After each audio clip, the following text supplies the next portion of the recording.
Em primeiro lugar, o comentário que eu queria fazer aqui, né, é o seguinte, que eu acho que muita gente não entende, né, o problema das liberdades democráticas porque não vive esse tipo de situação.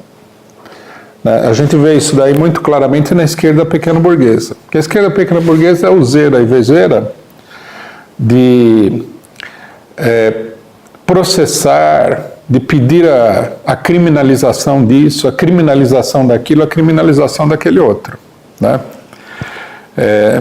Por exemplo, essa semana aqui nós vimos aí um vídeo, né, do famoso Luciano Hang, da Havan, que o pessoal carinhosamente chama de velho da Havan, um fascista maluco, que é um pouco um pleonasmo, falando que ele vai processar vários cartunistas, né, e humoristas, ameaçando de processar, inclusive o nosso companheiro Vitor Teixeira, porque escreveram sobre ele coisas que ele acha que são criminosas e desagradáveis, né?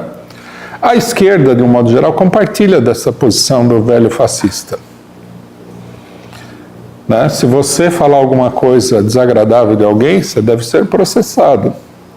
O que a esquerda não entende, e foi isso que levou, né, foi essa posição da direita e da esquerda na chamada luta contra a corrupção, que levou a essa situação do PCO.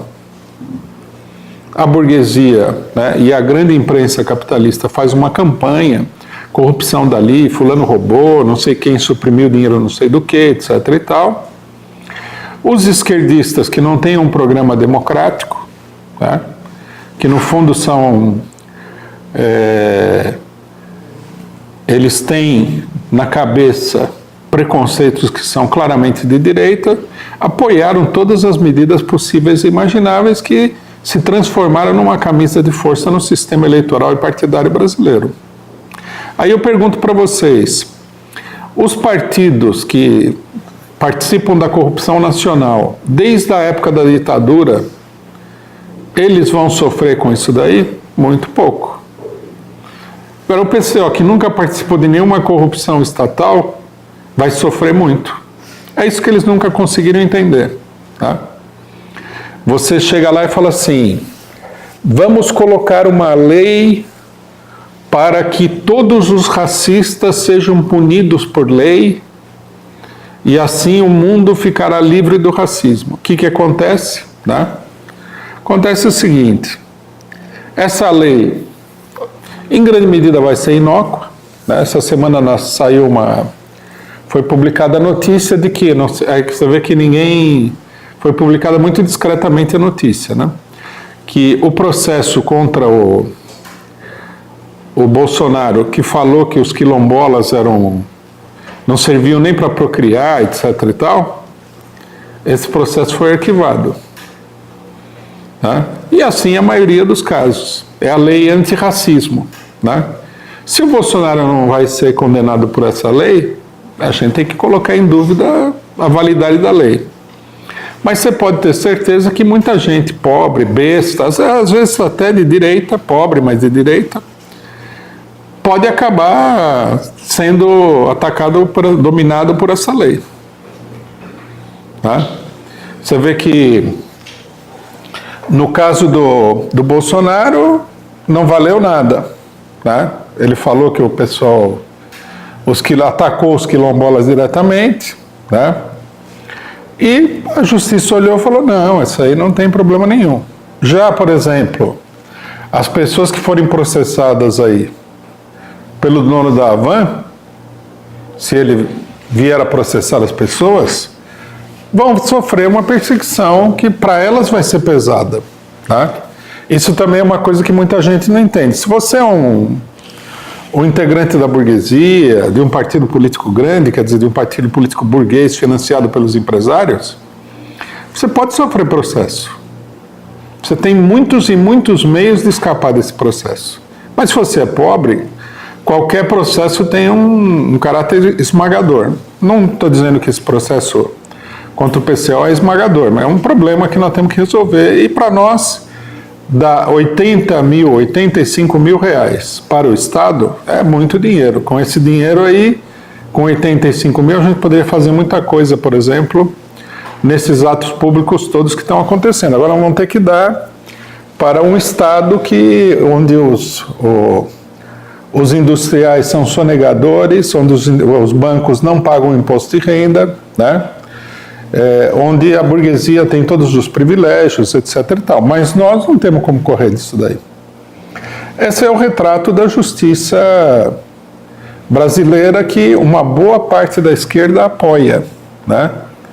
Esse problema do racismo, da homofobia, né? Muita gente, eu vi, porque tem um pessoal que é meio fanatizado com essas questões de racismo e homofobia da esquerda, né? E eles acreditam aí, eles têm uma crença, que é uma crença muito sem sentido, de que o Estado capitalista, que é um verdadeiro monstro, né? O Estado é um monstro, é como descreveu um filósofo, né, de tempos antigos, é um leviatã, um monstro bíblico. O Estado não é um pai, ele não é um amigo da população. Ele é uma máquina poderosíssima de opressão da população. Eles acreditam que esse Estado, esse leviatã, esse monstro das profundezas, ele vai realmente usar a lei, a prisão, a justiça, os juízes, né? Quando falar juízes, vamos lembrar Sérgio Moro, Bretas, né? Vamos lembrar sempre que não é uma coisa abstrata, os juízes são pessoas de carne e osso. Que isso daí vai ajudar a população, não vai acontecer, né? Muita gente vai ser acusada de homofobia, sei lá, né? Mas os responsáveis pela opressão e pela exploração e os mais ricos não vão pagar nunca por isso, nunca. Se alguém for pagar alguma coisa, vão ser os pobres, né? E não vai diminuir nem o racismo, nem o machismo, nem a homofobia, nem nada. Nada que você queira diminuir vai diminuir com essas leis que proíbem, no final das contas, né? Proíbem os pobres e deixam os ricos livres. Isso daqui é uma coisa que muita gente já deveria ter entendido, porque não é uma coisa nova, não é uma coisa do Brasil do ano 2019, né? Na Grécia Antiga já pessoas mais instruídas, na Roma Antiga já tinham falado isso, né? Tem um filósofo, se não me engano, romano, que falou: a lei é como uma teia de aranha esquisita, né? Que pega os insetos bem pequenininhos, mas deixa passar os grandes. Né? Isso aí é de 2000 anos atrás, ou mais. E as pessoas não aprendem porque tem ilusão, uma ilusão fetichista, né? No regime político. Eles acham que no Brasil existe uma democracia, tudo mais, e isso daí vai ser como é que se diz?